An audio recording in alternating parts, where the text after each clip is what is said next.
What's up, everybody? We are making our way. We're doing a post-Thanksgiving show here. There's Justin Guitar here. James, what's up, Justin? How's it going? Oh, going well, man. Just a long. I've been at this tournament since 7 a.m. It's a long day. I probably won't get out of here till like 5 or 6. All right, so after this Thanksgiving, we're doing a very casual, dressed down live stream for everybody on the show today. We weren't even planning to do it, but we're a little downtime with the family, so I figured I'll jump on and we'll chat about some of these crazy announcements that have gone down. So MGL4 Productions is here. He says, yo, what's up? Sorry that we're a little bit late, but we got to talk about UFC 324. Now, the beauty of this Paramount card and what we're going to talk about right now is Justin hasn't even seen the full card, so we're going to see him react and respond in real time, which is awesome. And as you guys know, I already made my reaction video and I said it is just such a banger. By the way, how's my volume at right now? I'm not on the mic. Justin, is it good? Guys, let me know. I think we're getting James. Let's see if Patty can eat Gaethje's punches. Justin, did we lose you over there? Hold on one second. Let's see. Justin, can you hear me? Taram, what's up? What's up? Nunez. Okay, so let's go through the whole fight card. I think Justin is about to rejoin. We'll go through the whole fight card here in 1 second.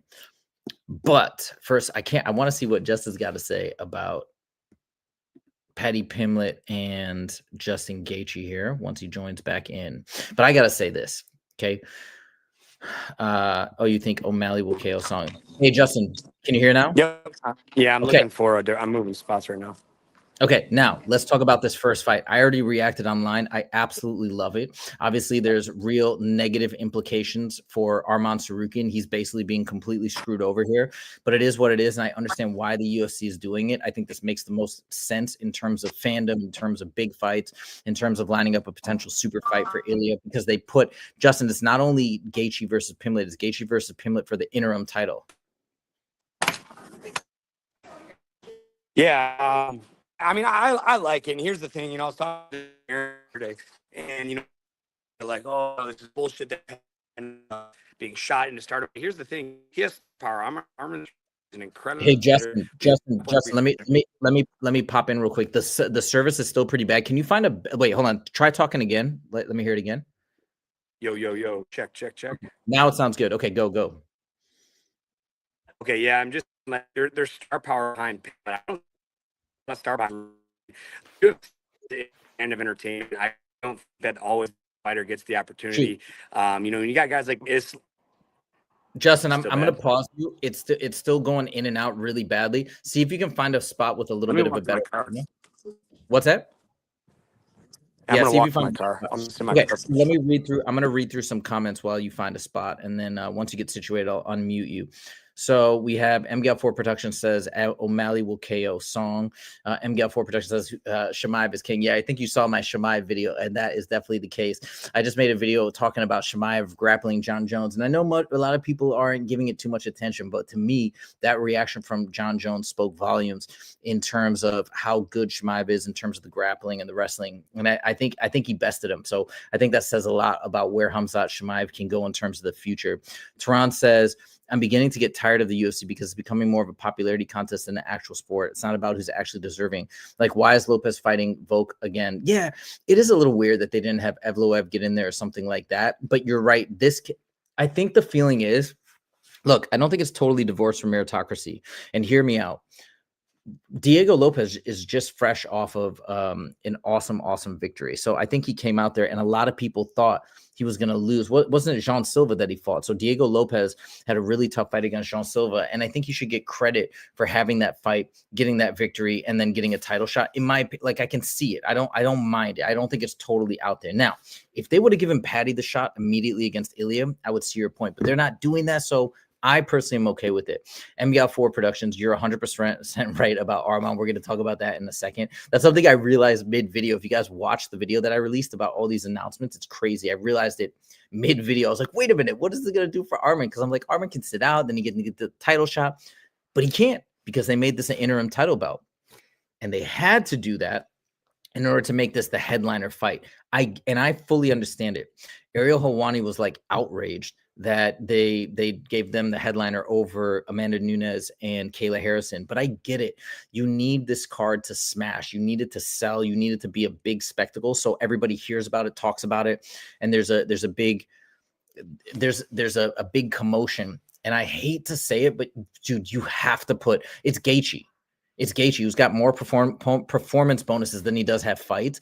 You have to do it. So I know like Ariel got very upset about it, but dude, you have to just think about it logically and objectively. And again, also you just have to take it with the greatest salt. These are two guys that will not go on Ariel's show that hates Ariel. Both Justin Gaethje, well, because of Justin Gaethje's relationship with Ali, and Patty Pimlet, who they had that big public beef. So you always have to remember the full context of, as MGAL production says, the bias of Ariel Helwani. So that's why I think he was so upset. But to me, I think this is great. And Justin, just when you're ready and situated, just let me know.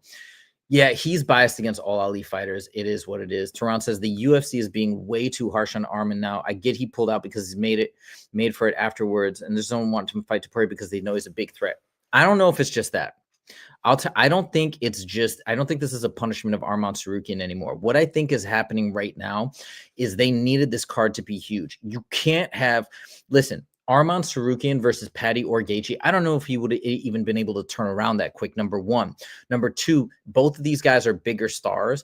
So from that perspective, I literally just think it's about product placement and product positioning. They have to make this a big splash. And as much as I become a fan of Arman Sarukian, and as much as I want to see him fight fight for the title, and actually I think he'd beat Ilia Topuria, as much as I want that, they had to get these guys for the first ever Paramount card. On top of that, the only way you can justify them being atop Amanda Nunes and Kayla Harrison is you have to put a title on the line. So the UFC's hand, in my opinion, this is no inside information, this is just logic in action, but the UFC's hand was forced. They had to put a title on here. They had to make her an interim title shot, and that's what we got. Unfortunately, unless they do something weird with like John Jones versus Stipe and let the interim title holder sit out, unfortunately, this just means that Arman is getting screwed over. But I bet you this. I bet you what's going to happen is Arman will be guaranteed the next shot. He's probably going to sit out. These guys are going to fight. And then after we have the winner of this, they'll fight Ilia Topuria sometime in the spring, maybe March or May or April or whatever. They're going to fight. And then after we have that fight, then I guarantee you they're going to say Arman Sarukian gets the winner of Ilia Topuria. Let's just say versus Patty Pimlet. And then oh, it's still real choppy, Justin.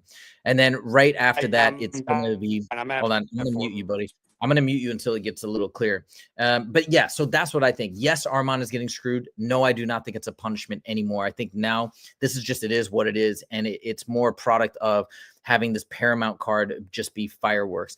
Tehran says, see, and that's the problem, bro. Forget about who's the bigger. Okay, I think Justin's in a good spot now.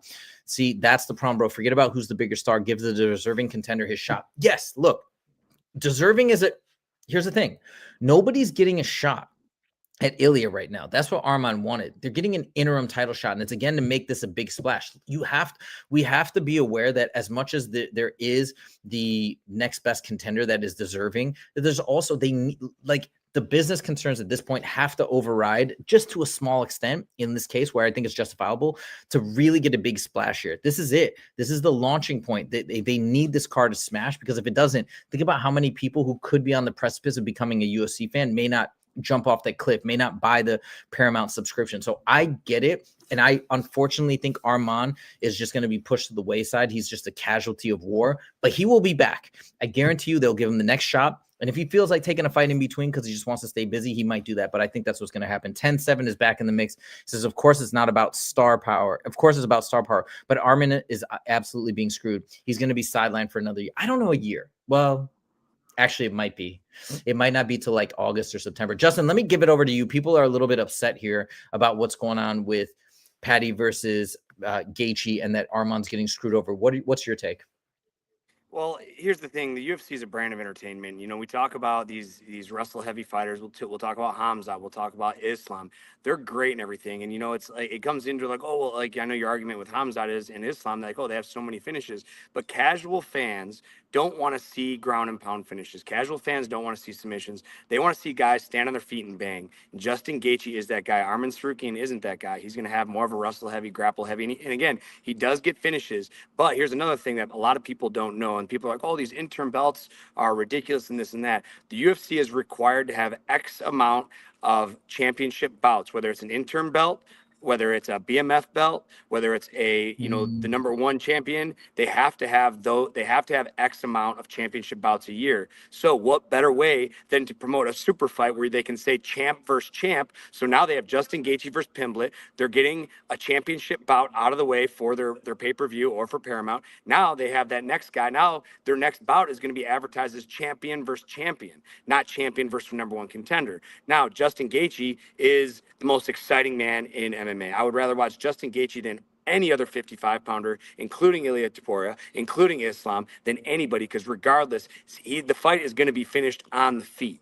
All right, same thing. Pat, I don't think Patty's going to try to out wrestle Justin. I think there's going to be a slugfest, and that's what casual fans don't want to see. Now, you have diehards like yourself, which you're way more of a diehard than I am. I don't want to call myself a casual because obviously we run the show and this and that, but I don't like to watch grappling. I don't like to watch wrestling. I don't like to see guys finished by submission. I don't like to see guys finished by ground and pound. I want to see guys on their feet, slugging it out, dropping each other. And I think the vast majority of fans are more like me than they are like you. I'm not saying you're wrong, and I'm not saying your take is wrong. It's definitely not wrong. But the number one guy in the spot isn't always going to get it because of his fight style. Again, Islam, incredible fighter. He has a bunch of finishes, but in my opinion, I'm just not that excited to see him fight. Is he the best pound for pound fighter in the world? Absolutely. Is Hamzat one of the best pound for pound? Absolutely. But it's just not the style I like to watch, and it's not the style the casual fan likes to watch. When guys, when I hate being at shows and you have all the casuals yelling, "Oh, grab his dick and twist it and kick him in the balls," and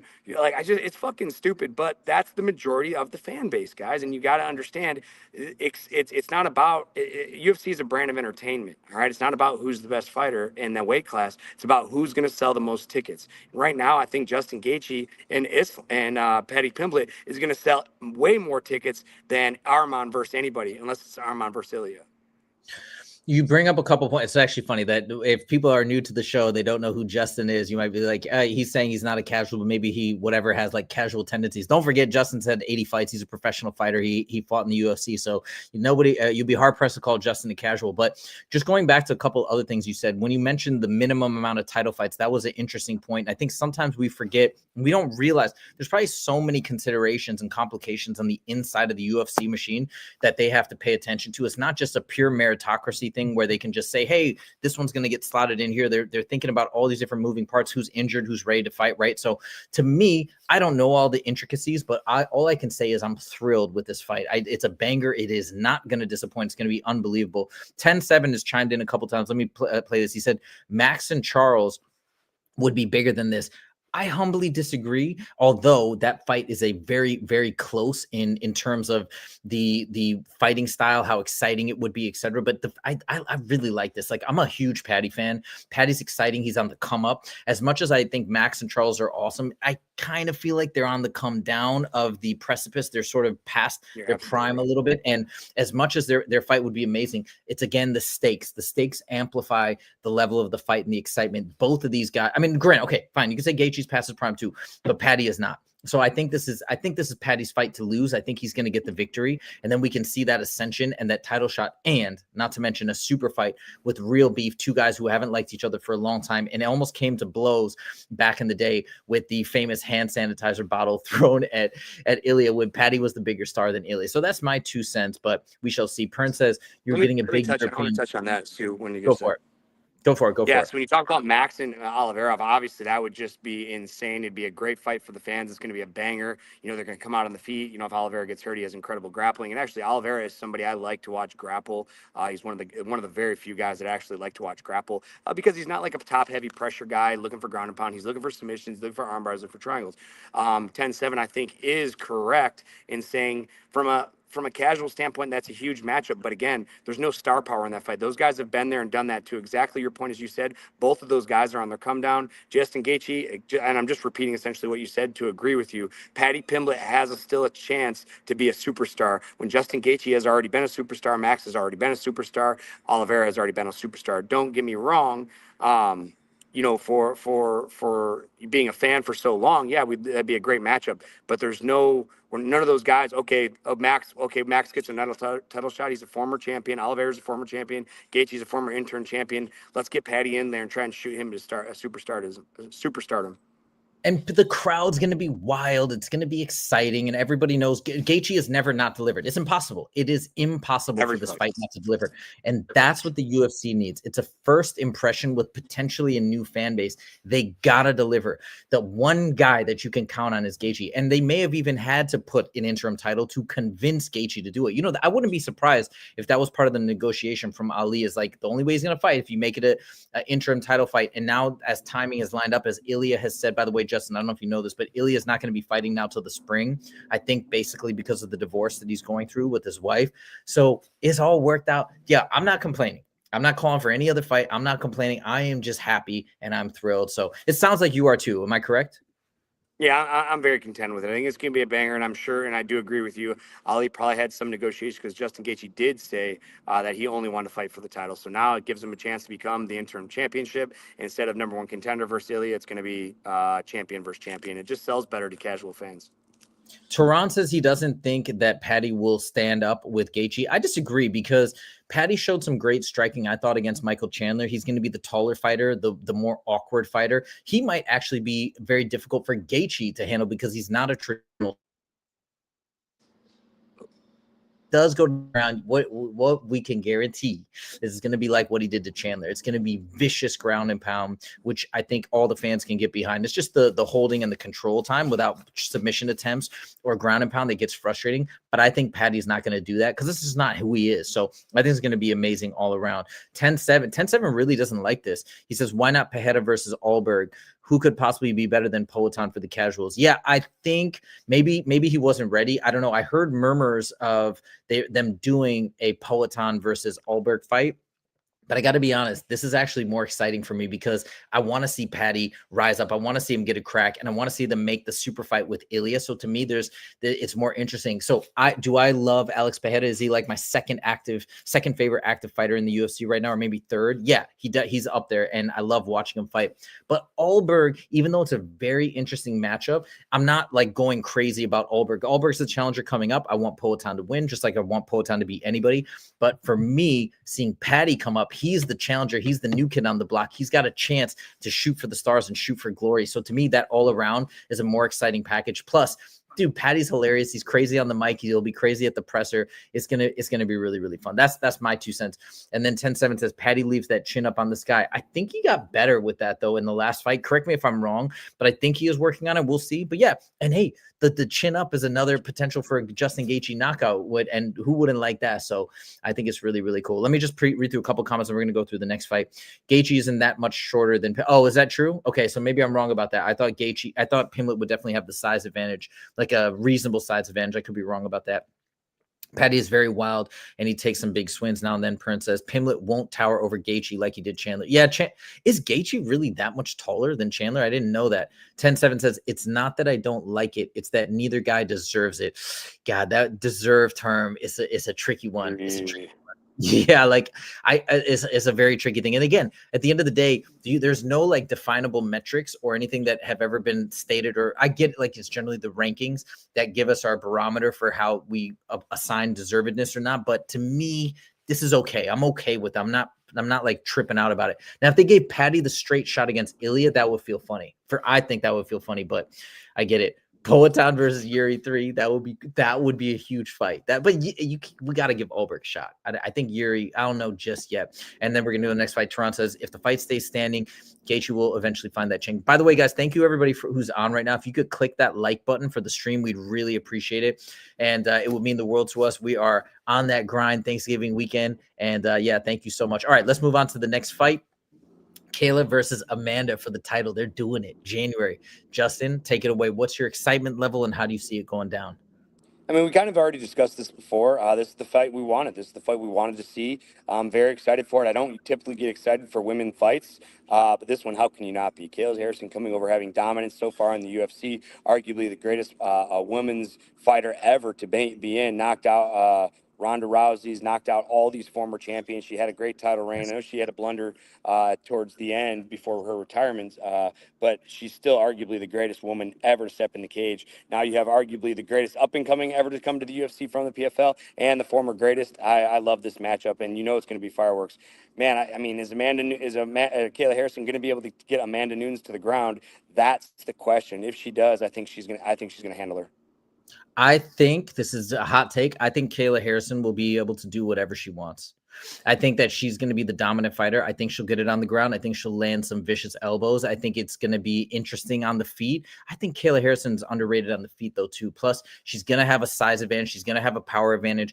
And I think Amanda Nunes knows that because, as you guys know, they both used to train at American Top Team. Justin, Ariel Helwani talked like a bunch and he was like super upset. You know how Ariel kind of gets upset sometimes about these things when he has relationships, especially with certain fighters. So he's got a great relationship with Kayla Harrison. He feels like they're being majorly disrespected as this is a super fight, arguably to determine the GOAT of women's MMA. Do you feel this is disrespectful to place them as the co-main, or do you feel like this is the game that it makes sense? What do you think? Women should never be the main event, and you can call me sexist, but women fights don't sell at all. This is a huge fight, but I mean, even with the huge fight, if like I said, when you hear, people talk, I mean, I don't know, man. And I know this sounds sexist, and people aren't going to agree with my take, but male fighters just sell better than female fighters, and to headlining, even these are the greatest. And I'm excited about this matchup. And I'm not talking shit about the matchup, but you have to talk about UFC fighter or UFC fans as a whole. Females on a main event aren't going to sell like males are. It's just the truth. And like, although this is the one exception to, I think people might be a little turned off from, think about it. They had the Shevchenko fight versus Weili Zhang that was very underwhelming. Now, I know it's going to be a totally different fight, but for a lot of casuals, they may not recognize that and they may not be so psyched to sit down when women are atop the card. Like, you guys have to think about it. I'm not talking to you guys, because I think you guys understand, but I think people need to understand the full scope of the business. If they could just sit in on some meetings and understand the viewership numbers and how things translate, I guarantee you these guys have done their homework to the millionth degree, and they're very calculated about how they're setting everything up. This has to work. This has to be a success. You got no choice. It's got to be Gaethje and Pimblett at the top. Is it slightly disrespectful if we look at things purely from a meritocracy basis? Yes, perhaps. But that's life. That's the world we live in. That's the game. It is what it is. But they're getting co-main on the first Paramount card. That's still a big deal. So I think that's still a great thing. Okay, Justin, Tehran says, I don't care for women's MMA. It's not that I don't care for it. I won't go that far. Like, I love Kayla Harrison. I love Dakota Ditcheva. There's a lot of female fights that I think are amazing. I just think in this particular case, I think this is the right decision, and it's in the interest of the UFC and for all us fans. So the bigger the sport is, I think it's the better for all of us. It gets more exciting and more inclusive of more fans around the world. So I think the rising tide raises all ships. It said Ronda could do it, but apart from her, I agree. I think Dakota Ditcheva could do it. I think Kayla Harrison could do it. But again, like I said, they got to have this be a smash. It will be a smash the way that they're setting it up. Okay, Justin, there's some other crazy fights on here. Justin hasn't even seen this card yet. So we're going to watch his reaction in real time right now. Okay, ready? Here we go. We're going to show you the rest of the card.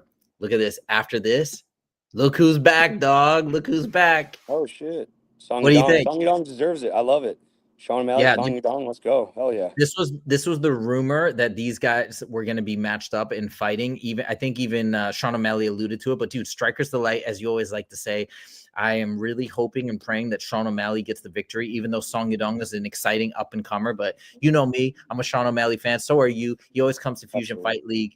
Let's go. Are you excited for this fight? Do you think it's a banger? Oh man, this is going to be great. I love it. That's great bantamweight matchups, and it's a good matchup for Sean. Like, get him away from the wrestlers. Let's get this guy back to doing what he can do and show how great his striking is. Heck yeah, dog. It's going to be amazing. I think Sean gets it. And then look at this one. Look who's back. Your boy, Salsa Boy, against the Black Beast, Derek Lewis. Strikers the light again. KO guaranteed in round 1. Guaranteed. Yep. And guess what I heard too? If Salsa Boy gets the win, he's going to get a title shot. I mean, 3 wins in a row, short notice fight, stepping up. He deserves it. He's 4-1 in 2025, and then he's on the first card. Now, he asked to be on the December card, but I think this is so much better for him. I think the UFC is really getting behind him, and his little pirate stick after the last fight where he had Bisping wear the pirate badge. Yo, this guy is a star. I mean, guys, listen, the first 4 fights are all insane. They're all insane levels, and we're not even done. Look at this. your boy John Silva is back. So we got the fighting nerds back again. John Silva after that loss to Diego Lopez. And I heard what I heard Arnold Allen was changing weight class, but anyways, that's what I heard. And I don't even know what this is at. I assume this is at, because John Silva's at 145 and Arnold Allen was at 145. So maybe he's not moving. I don't know. I can't remember, but I think so. I guess he's staying put right now. Either way, who doesn't like a good John Silva fight? You know, it's going to be incredible. Not done yet. Not done yet. More crazy fights. Ready? I mean, this is a cool fight, but I know this might not be your cup of tea, but like two big stars. Like, again, the whole main card is stacked. Rose Namajunas versus Alexa Grasso. Alexa Grasso recently was the champ. Everybody loves Rose Namajunas, so that's going to be cool. I don't. Oh, so you're not even not a Rose fan. I'm a Pat Barry fan, but you know, Rose personally, she's just really judgmental. And her, I don't know, just in person, she's really nice. Don't get me wrong. She's just really judgmental, like really religious, heavy, judgmental. And it's really hard for me to support people like that. You know, just kind of from a religious standpoint, she thinks she's better than everybody. And then she had one of the most boring fights I've ever seen in the UFC when she fought, who was the little wrestler, Rosa Carlos Esparza. But regardless of that, I mean, it's more of a personal thing. She's a great fighter, and Pat Barry, her boyfriend, is incredible. But the little interaction I've had with her, I just felt that she was very judgmental, so I don't really care for her. Okay, fair enough. But we got another one. Look who's back. Umar Nurmagomedov taking on Davison Figueiredo. What a legend, taking on a lower ranked fighter. I think he wanted to be on this card is my assumption, and maybe Davison Figueiredo was the only guy available. But what did G, if he gets this fight, do you think he should be next? Absolutely for Merab. I mean, I think he has to be, but what do you think? How many fights? Is this his first fight since losing? No, he beat Mario Batista. He beat Mario Batista. He beat Batista, and Batista was on a great win streak too. So he was 8-0. Yeah, one more win. I mean, you know, it's again, but it just goes back to like just the Nurmagomedov, like they're great fighters, but man, it's going to be a grappling heavy, and they're going to go to decision. It's just, I don't know, man. I just don't. I like the entertainment brand of the UFC, and just these great fighters that I just want to see guys strike and bang, and I know Davison Figueiredo will do that. Justin, Umar is not a grappler first. He's actually a striker first. He was a Muay Thai guy growing up, and he's now adapted and added wrestling into his game. But he's a striker. He's one of the best strikers in this division. He's phenomenal. He had a great back and forth with even Corey Sandhagen. So this will be right up your alley, dude. This is going to be an amazing fight. Yeah, dude. No, Umar Nurmagomedov is an amazing and exciting fighter. I can't wait for this. I think it's going to be incredible. So let's go. And then we can see the Merab rematch. And as much as you love Merab and as much as I love Merab, I don't know. It's going to be tough. I don't want to see Merab lose to Nurmagomedov. I don't, but dude, I think this guy is so good. I think it's if Merab sticks around in 135, I think eventually Umar is going to get him. But that's my thought. And guys, if you could click that like button again on the stream, we really appreciate it. Post Thanksgiving stream. Let's go. Anyways. Look who's back. I don't know if you remember this guy. This guy's my boy. This guy's one of my favorite up-and-coming rising stars from Cameroon, just like your boy, Francis Ngannou. The most centered, grounded, nice guy says that he believes that when he fights an opponent, he's actually showing them love by teaching them. His opponent is showing him love by teaching him lessons and life lessons. So he's got like such a great spirit and attitude. He's young. I think he's like 22 or 23, something crazy young. And he trains with Lerone Murphy in the UK. This guy is terrifying. He is basically a superhero like in the UFC because the way he strikes and the way he flash KOs people is out of control. It's like Francis, but as you mentioned, I think he's more skilled. His technique looks way better. Justin, are you excited for this fight? I mean, anytime you see this guy, he's a young superstar, they want to pump this guy up. I'm not very familiar with his opponent, but this guy has superstar potential, so I'm sure the UFC is doing him right by giving him good matchups to try and ensure victory. So I just double checked, by the way. He's only 23, not 22. I apologize. I don't know his opponent. I don't care. Right now, it's lambs to the slaughter. I hate to say it, but it probably is another nice layup fight. I don't know if this guy has a wrestling heavy base. Andrei Pulyov. Oh, he's from Russia. You never know. Actually, hold on. Andrei Pulyov. Maybe now they're going to throw him against somebody with some grappling ability, and they want to test him. That could be what is happening. I still think, though, Ateba, I think he's working on all elements of his game. I think he's very smart. Oh, he's also really interested in like science and education. Super cool guy.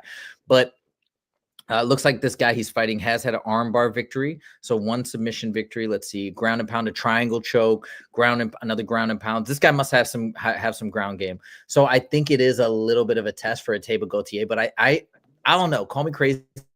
I think it's going to be nothing for him. I think he's going to be able to fend off whatever takedown attempts are there. I think he's going to have his way just because of the size, the strength, the athleticism. So that's what I'm thinking, and that's what I'm going to stick to. But anyways, all right, let's get back to let's see, are there any? Oh, that's it. So that's what we got. The last big announcement, Justin. No, two more things I want to tell you. Get your reaction. Then we're going to close out the show. I'm going to get back to hanging out with my family. The last two announcements. Number one, we also have Volkanovski fighting Diego Lopez 1 week after. They're doing UFC 325 1 week after 324. Oh, wow. That's crazy. I've never done that. Like that. Yeah, I've never. Yeah, that's fucking wild. Oh, cool. That's a great matchup, man. I mean, how can you not like that matchup? The first time they went toe to toe, man. I expect the same incredible. It's incredible. Oh, we got a lot of comments. We're going to read them in a second. The last thing, they're changing the start time of UFC main events to 6 p.m. PST instead of 7. What do you think? Oh, man, I'll get to sleep a little earlier, man. These late nights can hold me up. I think it's great. I think, dude, the UFC is on fire, man. This is it. They're on fire. We're going to the moon with this sport and with this company. And as I've openly said, I'm not trying to hide it. I do have shares in the company, the what's called TKO, and I've been kind of like investing a little bit more here and there as years have gone by. I'm a big believer in the business and the brand and the sport, and it's exciting to see everything kind of coalesce and come together in this moment in 2026, or as we're on the verge of 2026. So it's very, very awesome. Okay, I got to read through some comments here. I missed a bunch. I'm sorry, guys. So we said that Toronto's picking Arnold Allen to beat John Silva. Really interesting. I gotta go the other way. MGAL4 Productions says Jean Silva, but maybe you have a reason in terms of the stylistic matchup. By the way, Justin, you got your work cut out for you. You got a bunch of predictions to make and like stylistic matchups to do over the next. I mean, you got a lot of time. We got like 6-7 weeks or more than that, like 2 months. But I can't wait to see all your breakdowns and we can see what Justin thinks. I might even try and get him out a little earlier just so we can have more talk about him instead of putting out a day before, the 2 days before. Just so we have. I'd love to talk about. Love that. I also think Van gonna upset Penn. Dude, that's not gonna happen. Pantoja is so obviously going to win this fight. Do you really think that? MGAL4 Productions, or you too? But like I was asking MGAL4, dude, it's gonna and the storyline, Kyoji Horiguchi coming over and he's Pantoja's teammate, and he called him out after his fight. There's too good of a storyline. Pantoja needs to beat Josh Van. Now, Josh Van he's going to get destroyed on the ground. It's not even going to be close. Get to go to the UFC now. Yeah, tell me about it. I've been saying this for like months or over a year. I was at Rose versus Sparza, the most wild roller coaster of emotions. Watch Chandler punt Tony. Oh, God. Oh, wow. And then, you saw an amazing card, 10-7. That's sick.